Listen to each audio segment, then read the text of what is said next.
is a test of the emergency broadcast system. This is only a test. DJs and MCs. This DJ, he gets down. Listen to this jockey's introduction to Two DJs and a mic with your host, DJ Mike Is that a timetable? and DJ JP. Well, get on it. It's your time. Give me the mic.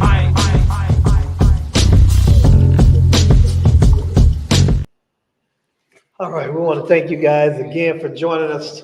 Another episode What's of this Two gonna be about? DJs 57, and One 58 now? Mic. No, you're at a conference. I'm trying to do the intro. Okay, I'm sorry. Go You're ahead. the My friend bad. of Go mine. ahead. I'm sorry. Ernie, Bert, come on, Yeah, Bert. yeah. Come on. Thank you guys. I'm gonna do that again. And scene. Thank you guys for joining us for another episode of Two DJs and One Mic. We're live in Boston at the Harvest of Sound. When we have another, man, I don't even know how to put it.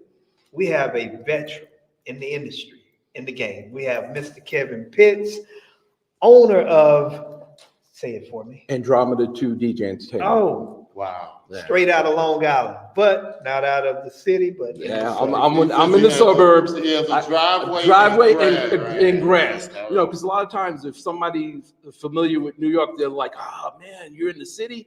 I'm like, "No, I have a driveway. I have grass. I got a backyard." Okay. and I have friends. And he has friends. Well, not enough. That's the difference when you're in the business too long, and then like you start to lose your friends. They go out, they do different. They go out and do different things. You know what I'm saying?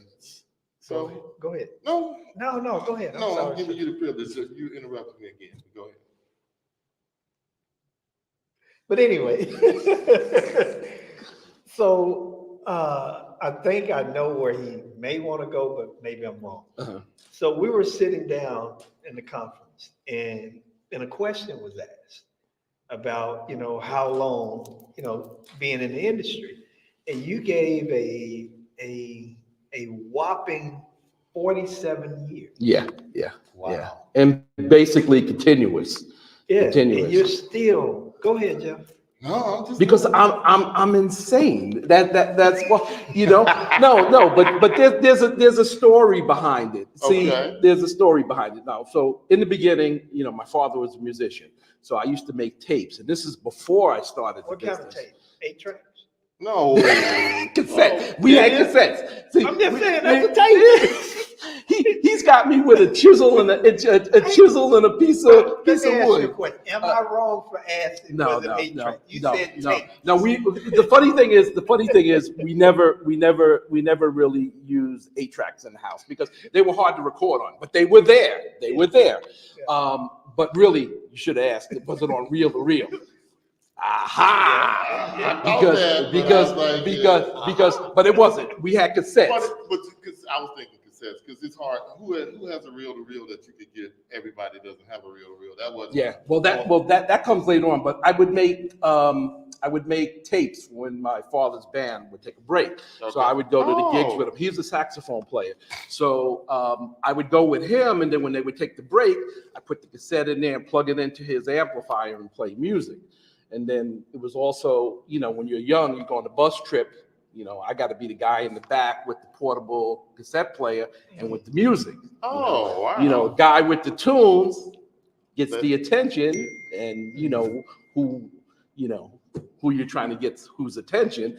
So that's how it started. But what I did was, I think the first job I did was my sister's birthday party. It was a birthday party in the basement, got some speakers together, put it together. And then about a year later, I got in with another guy in my high school. So there were 2 of us in the business, and we started doing the Sweet 16s and house parties and so forth like that. So that's how the business started. So there were in the beginning there were just 2 of us, and back then there really wasn't a roadmap. So you were trying to find equipment with no money. We were building speakers. I built lighting stuff.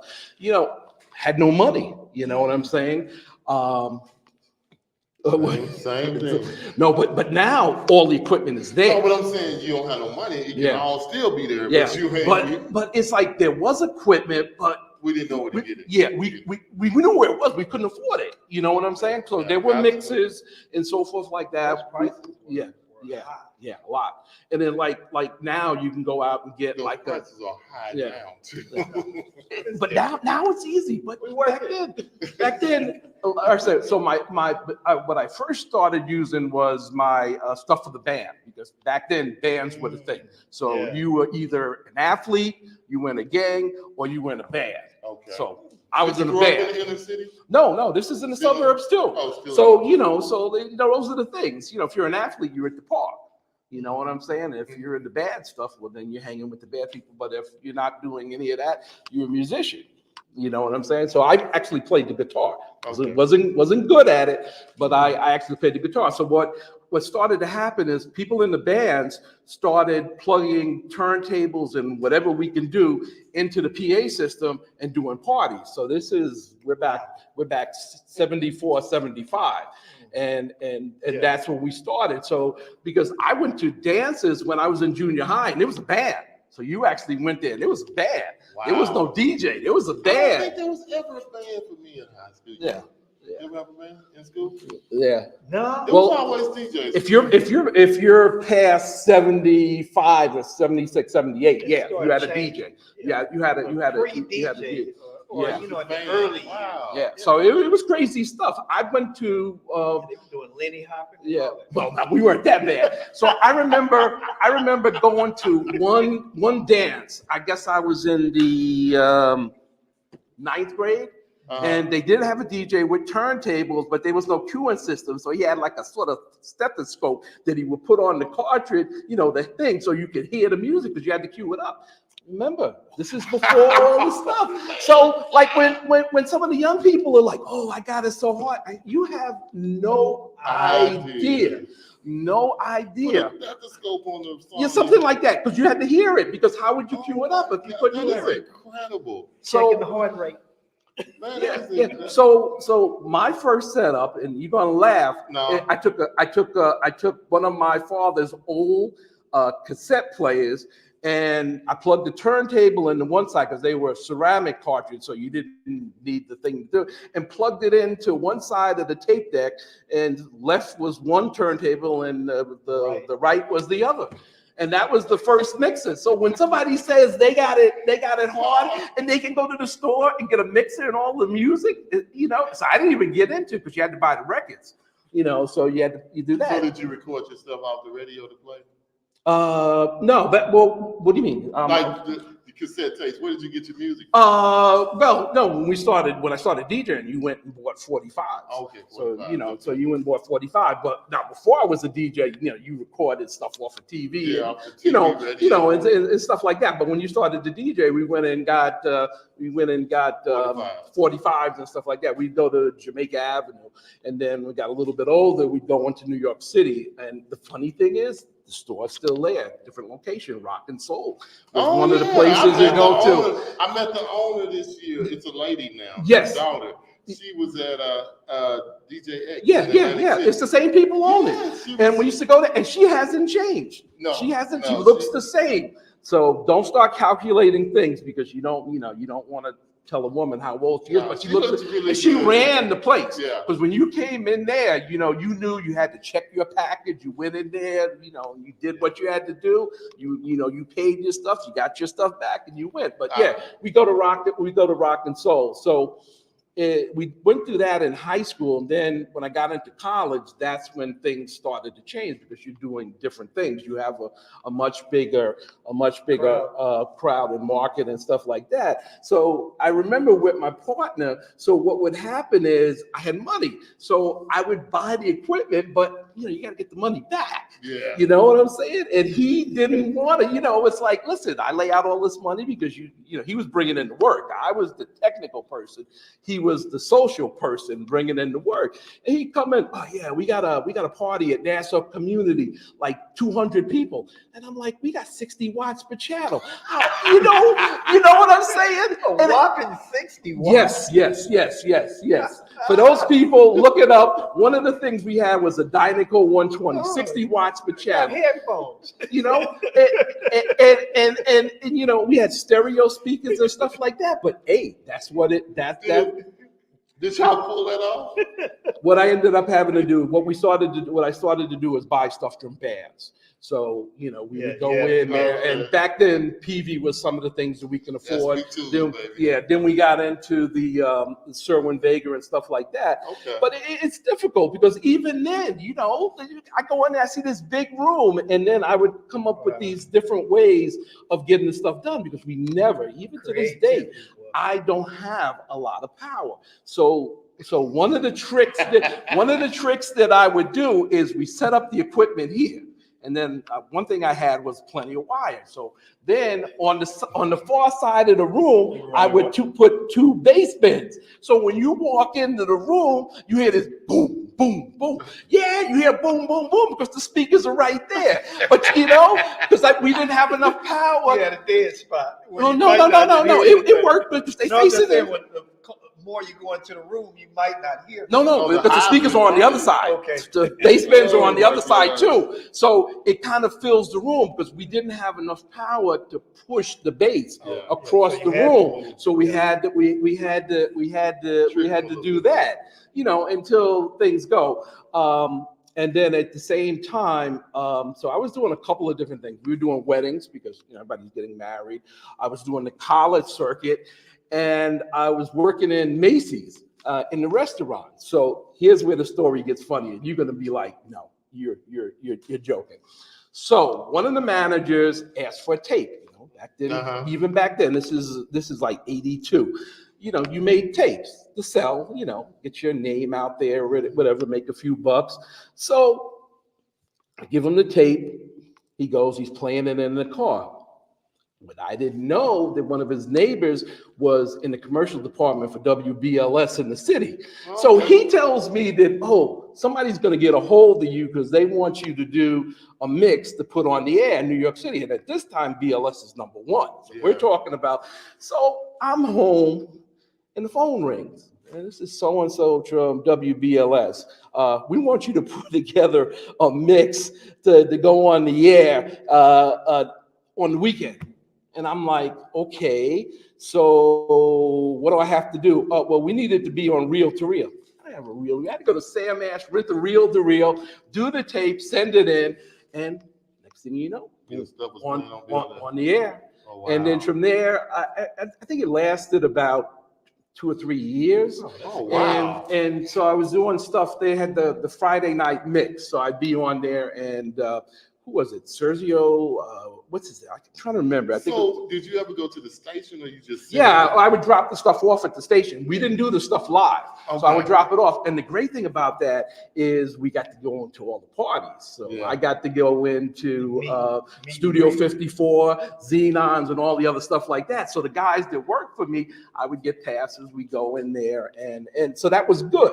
So I'm not really a city person, but the other guys that were working with me were, so I can give them passes. And then back then they also had the new music seminar.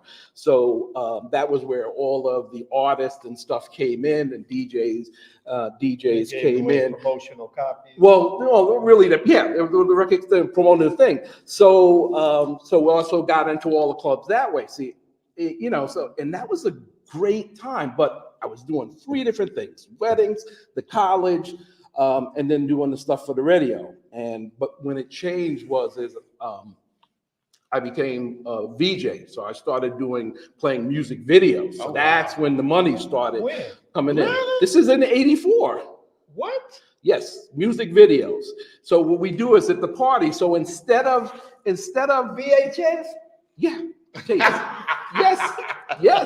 Yes. And let me tell you. So I got the idea. I was at one of the big clubs, I think it was Xenons, and it was a party for WBLS.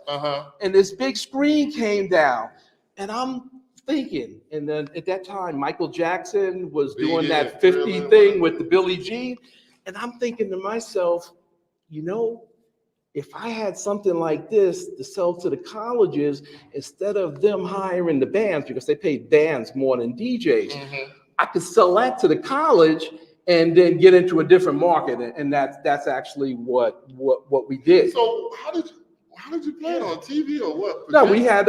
I bought a video projector. Okay. And a screen, and then we had the 2 VCRs. So, like I said, when people tell me that they had things hard, the VCRs were $1,000. Wow. The music video tapes was an hour, and with the music videos, and you can only use a few on it, $125 an hour for the music videos. Oh my God. Yeah. So we're sitting here talking to the father of video making. Well, yeah. But this is early on in the thing. 84. Yeah. So how long did you do that? we did that. Well, we'll still do it now. Oh, but they don't. Yeah, but things that lasted. So let me ask you: did you mix the VHS? No, you couldn't. You could mix the audio, but you couldn't mix the video back then. Did you go? Yes, you go from tape to tape. So the way we would work it is I would do a set on video, and then we also had the records we'd spin too. And then have something playing on the screen? I'm sorry, yeah. So what happens is when there weren't music videos on the screen, I would put together some ambient stuff, or we had a camera. And at that time, most people didn't have a video camera, so you put the this is a true entrepreneur on the stuff. Man, good gracious. Yeah. Listen. And you said you're not techie, but look how techie you were. No. I was techie. You had to be but because I'm talking about now you say you're not techie. Well, no, you guys are in whole different things, you know. Man, but that's back then. So what happens is, and so here's what really helped me and why I have the company name, because what happens at the schools is you would have one group of people over here, and then one group of people over here, and the two didn't mix. Yeah. So what we did is we came in and we play all different types of music. So I said, I can play the same music that the rock bands will play, and I can play the music that all of the minorities want. So why do you give all of the music and the money for the bands to these people, but we get the scraps?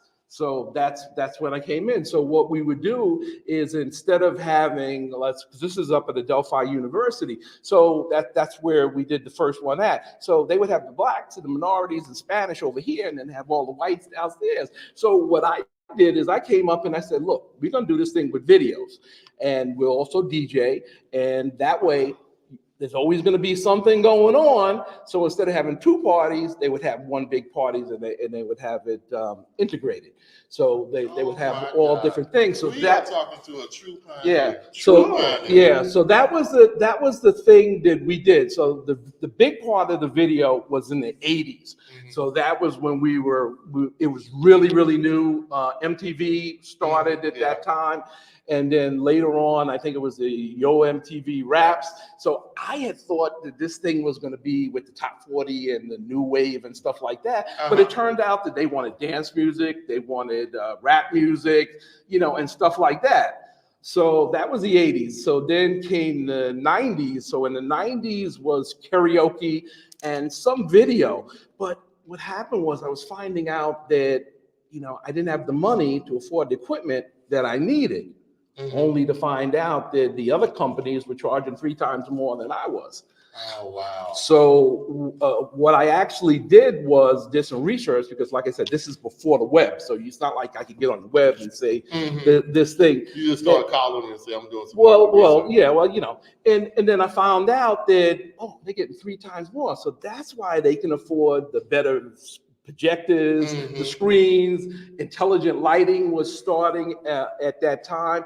So I was like, okay, so I'm going to go on the attack. So it's like, okay, so if you're using one screen, I have to have a backup screen. So I'm going to use 2 screens. Oh, wow. And then we're going to have the intelligent lighting. So at that time, Martin lighting was the big thing. What year was this? This is 94. 10 years later. Yeah, so we still killing it. So we started to do the intelligent lighting, and then we started doing the video. At that time, it had progressed to video CDs. Still couldn't mix them, but we still had those. And then we had to be able to play all different types of music. Yeah, see, that's where it comes in. You were doing what really we've gotten into kind of real strong now, way back then. Because Yeah. Now you have to be completely diverse. And Yeah. Because what happens is, when you have the people that are hiring, they want to hire stuff that can be for a majority of the campus.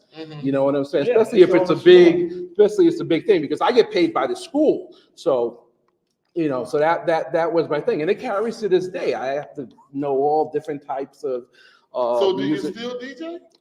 Okay, so yes and no. So what happened is, and Cleveland spoke about it. So I was doing high schools and I was doing college, and up until, what was the song that came out with WAP? Wow. Wow. No. Wow. Yeah. Oh, God. So we were. So what That was happened? just yesterday.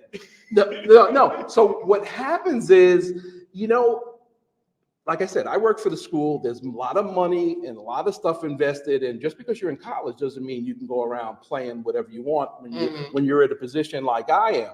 And so what I did now is I do karaoke, I do bingo, I do DJing, and we do what we call throwback parties, so where we're playing the older music. So I get away from the explicit language and stuff like that, because it will, as we can say now, it hurts your brand. Oh, yeah, because I had the incident, I was playing, doing a karaoke thing in Reading, and one of the songs, they let it slip because the karaoke is censored. So it's not like the karaoke is telling you to say the word. And one of the administrators came in and told them, hey, no, we can't do that. So you got to know your market, but, we can't, just have these things going on. Like if it's a basement party and, it's like, as I tell people like this, I put it like this. When we were young, we had the Richard Pryor record.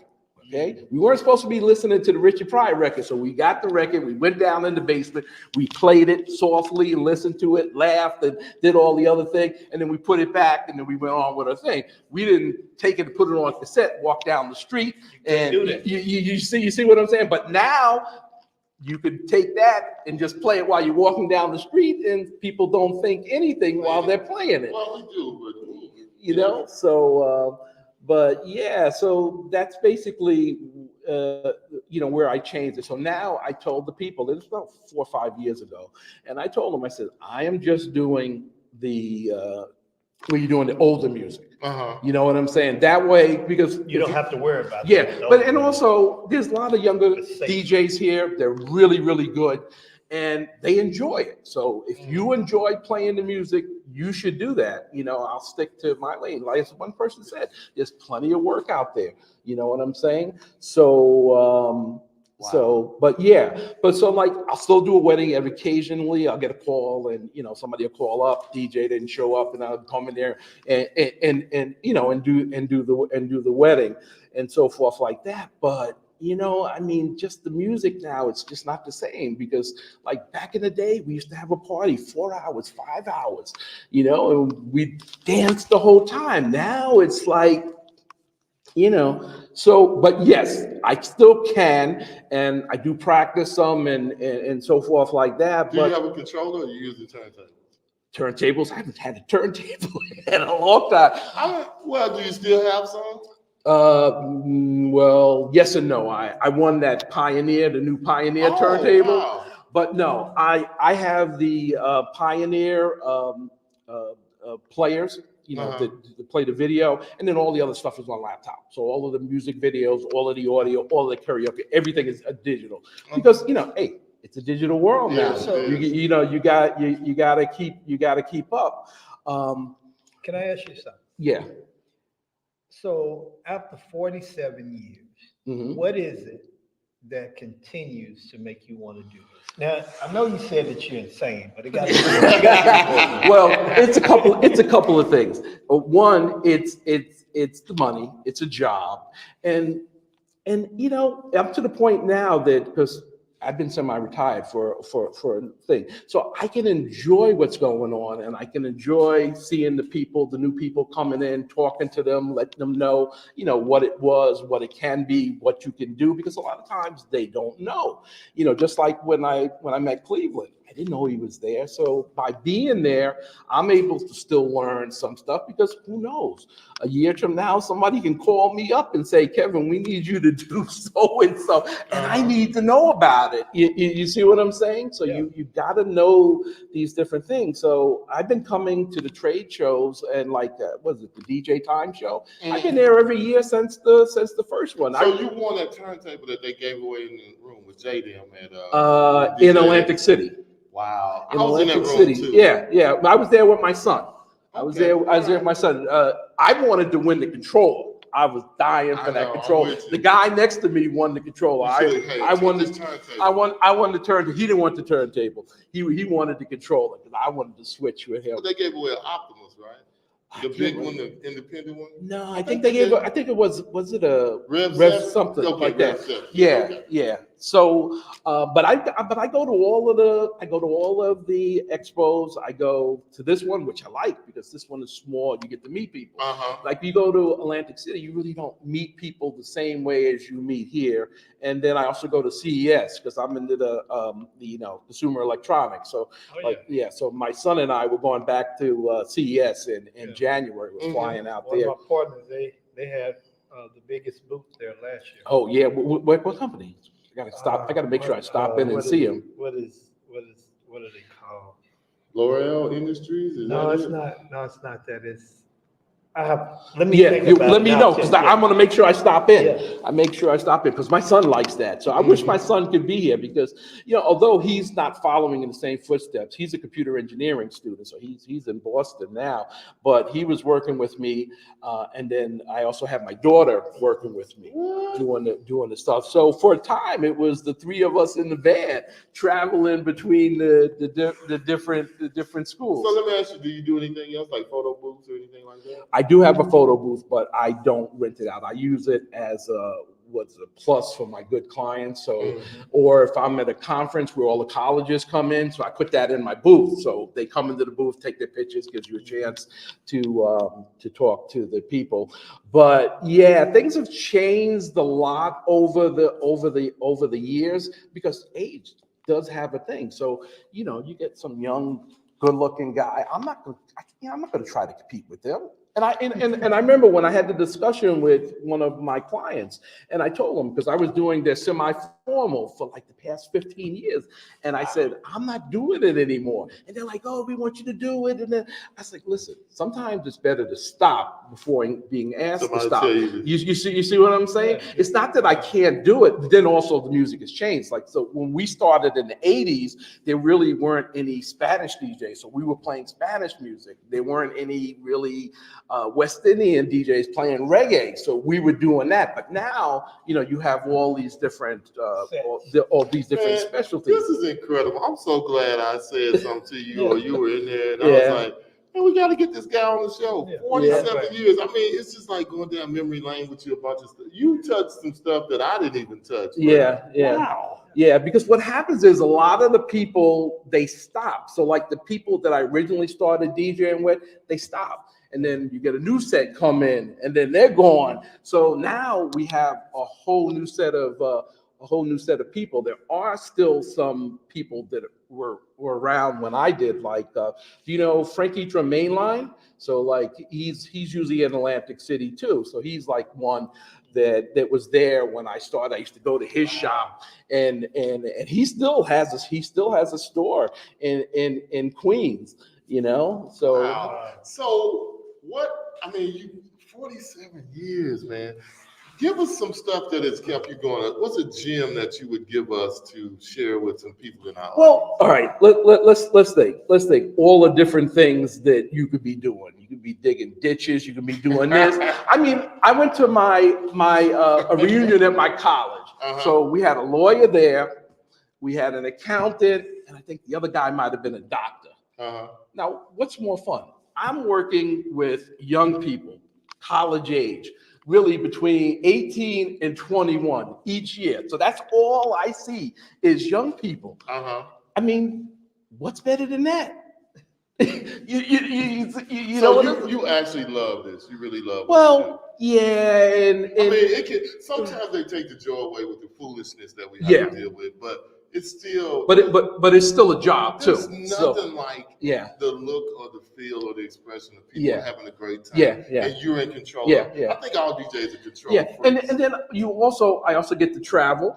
Because, like I said, I'm just not in one location. I travel throughout the Northeast. I was just in Pennsylvania, and then I've been down to Maryland, doing some stuff locally. But I travel, so I meet new people, new locations, and so forth like that. So you get that bit of traveling. It's not like the DJs that travel over to Europe, because I'm traveling in a van, But you get that fun type of thing where you check into the hotel and they're like, "Who are you?" "Oh yeah, I'm performing at so and so." And you check in the hotel, and that's fun. And I know my kids liked it because you're sort of like you're sort of like a rock star too, because when you go there, you're in the spotlight. Even though they're not playing the music, sometimes they're in the spotlight. So I have to ask.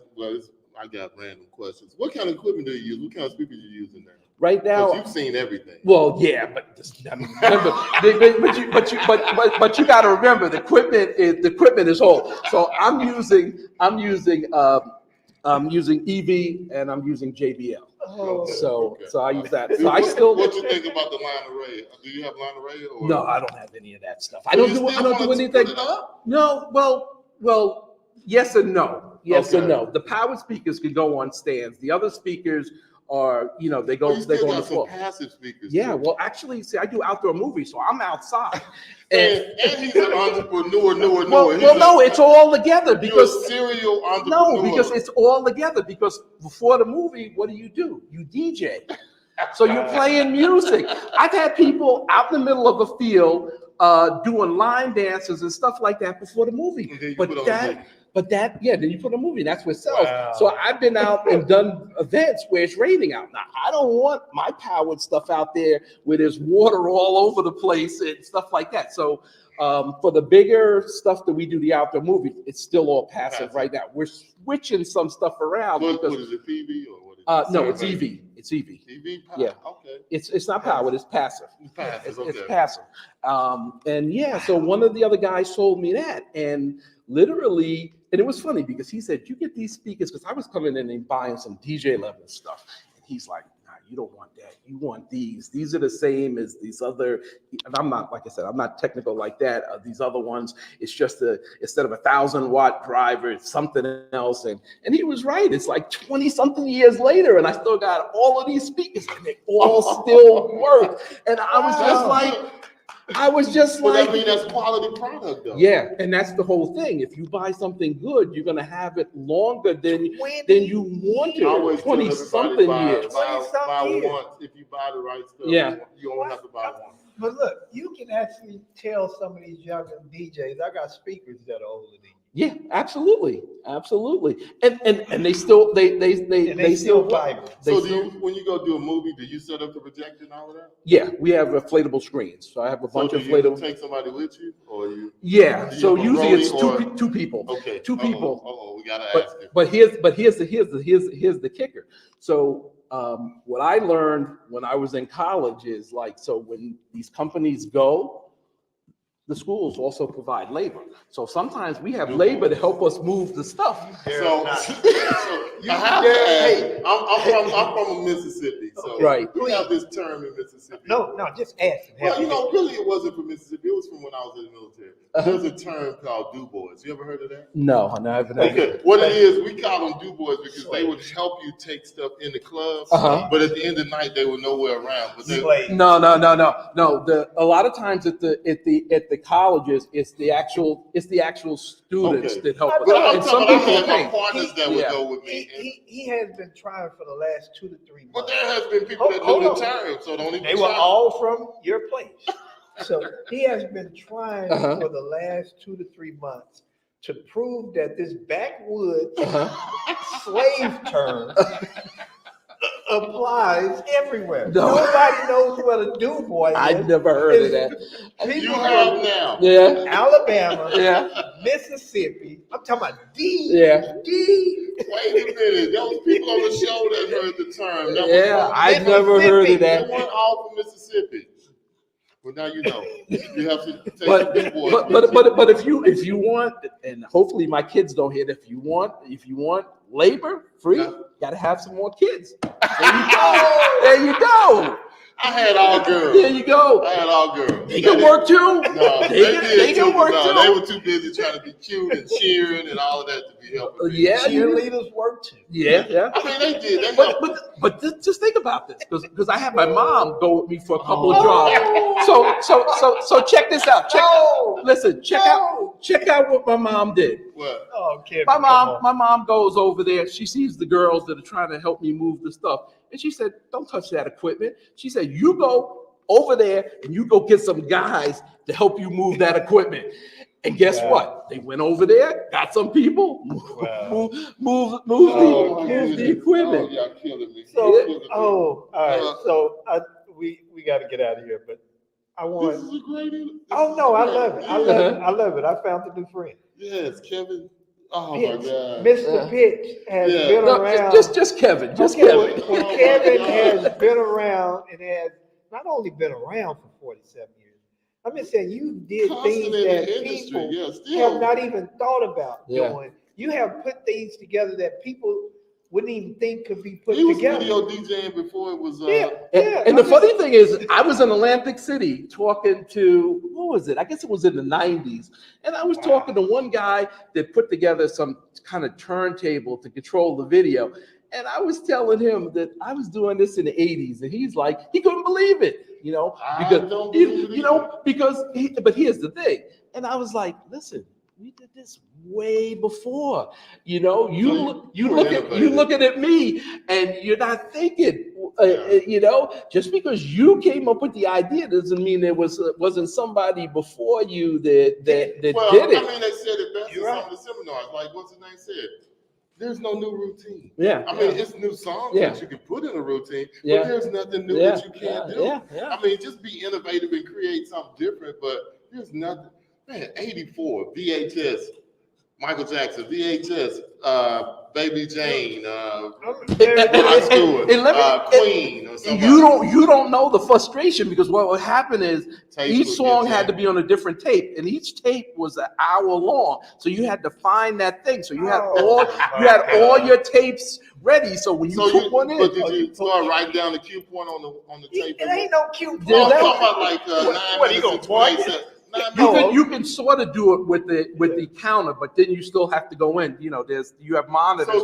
You have monitors, so you can look at that. And there was a separate mixer. Wow. So this is crazy. Now Pioneer was the one that changed the thing, because once they came out with those, the DVJ players that played the DVDs, then that was I think in 2000, and then that just changed everything. So was that guy trying to use the video disc to do it with? This was 90s. There was a record, and it controlled the computer. I forgot what they called it. Yeah, but the computers weren't that powerful then. So so Denon and Pioneer were both working on the thing for the to do the video, and so Pioneer was the one that hit it. Denon decided to do something different. I have to say this to our audience. You never know who you're going to meet at a conference. I mean, you walking down the hall, you can see Joe Smo, anybody, and you never know their story. And I mean, this is just a great 47 years in the industry. But it's not just 47 years, Jeff. I'm just saying he's been very innovative. I'm just saying, when you say push the limits and remove the excuses. And just like you said, there is no excuse. You are a prime example of you got to make it happen. I had to do something. So can we go back to something? So when you found out your competitors was making 3 times more, what did you do? First thing raise the price and buy all the new equipment. And then what I did is, there was a college organization that where you went to showcase. So they have conferences. I actually just stopped going a year ago. So where you showcase. So what you have to do is you have to put together a promotional video and have press stuff to sell your stuff. So it took me I think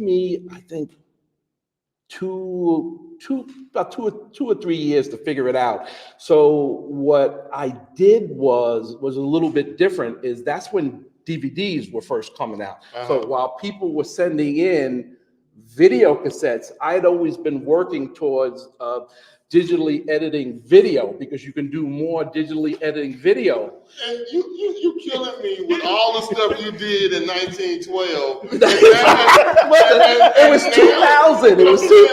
Hold on. You did all of that back then, but now you say it's too hard to. I mean, I know you can do it. He don't try. It's that. See, you know what it is? It's funny because that's your thing now. So you guys got to do it. No, it's not. He wants to put the mantle up. Yes. He's trying to hand off the baton. No, because what happened was during COVID. So I went to my son because everybody was streaming, and I wanted to do video online. So I go to my son, who's supposed to be the genius, and I says, "How do I do this?" He looked at me and said, "I have no idea." So that's why I saw so many things on YouTube, because I was sitting there watching everybody else, and I was like, I wasn't ready for that. I must admit, I wasn't ready for Nobody was. And the hard part at first was getting the equipment just to be able to broadcast. And so many people was buying. So we were trying to find iRig. It took me, it took me forever, and I couldn't even get the iRig. I had to go and get a PAL Pro. Yeah. So we had all kinds of. It was more than and here's the thing. So did you ever do it? No. I put OBS. I had OBS on there and a bunch of other things. And I was talking to one guy who does virtual karaoke, and I wasn't able to figure it out. I'll be straightforward to you. We're gonna keep up with each other now. You can figure out anything technical you want to figure out, because you have a friend indeed for the rest of your life. You got to give me your guys' web address, your card. We will. We'll definitely. But it's been a crazy thing. I'm just sorry. You never have to some of my other friends on here because I didn't do all of this stuff by myself, because you have all of the people that work with you. You know what I'm saying? But you still, no matter what, y'all was still innovative. But like I said, I had support though. They just don't DJ anymore. I understand. I have people who I've left, like the guy who actually taught me. He lived down in Houston, Texas. And he doesn't DJ anymore. He said, "I want to get back into it," but he doesn't anymore. And I don't know why he quit, but I love it. So I don't think I'll be somewhere laying on a cot. So my thing is, and the funny thing is like I said, I go to these things. I'm on a couple of different things online. I try to get the people to come, but some people just don't want to come to the thing. The struggle is real. And I'm like, it's a good time, and it's learning.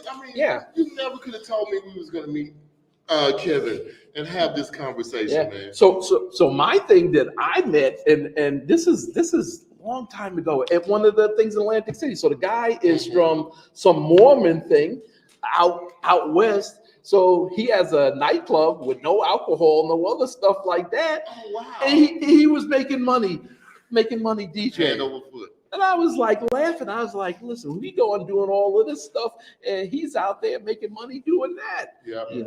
But Well, everybody, it's been a great day one at Harvest of Sound. Wow. You couldn't have got it. Cleveland Terry, Tyler and the crew. And my man Kevin just closing out the day, just killing the day. Tory B. This I feel like I'm talking to Moses. Who's my favorite? I'll get my walker. We have one back home. His name is Al or Harvey Knight that actually spread at the Red Sea for us. Oh yeah, he did, man. He had some stuff.